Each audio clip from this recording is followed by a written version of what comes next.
ஓம் சக்தி. சக்தியில் அனைவருக்கும் என்னுடைய அன்பான வணக்கம். சக்தியில் இந்த புளியம்பட்டி கரிக்கோளத்தில் குமாரும் சீனிவாசன் 2 பேரும் கலந்துக்கிட்டு 3 மாதம் தொண்டு செஞ்சான்னு சொன்னேன் இல்லைங்களா? இப்போ அந்த குமாருக்கு எப்படியோ திடீர்னு நல்ல வாழ்க்கை அமைஞ்சு போச்சு. சீனிவாசனுக்கு ஒன்றும் அமையல.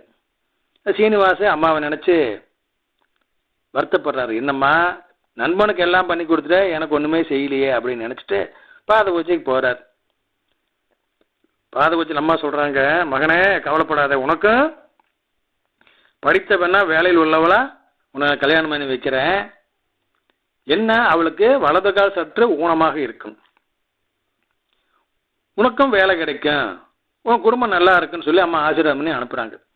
அதே மாதிரி சக்தியில் அம்மா சொன்னபடியே ஒரு கால் சற்று ஊனமாக உள்ள நல்ல வேலையில் உள்ள ஒரு பெண் மனைவியாக வந்து வாய்த்தால் இப்போ 2 குழந்தைகளுக்கு தகப்பனாகி அந்த குடும்பம் நல்ல முறையில் இருக்க சக்திகளை ஓம் சக்தி.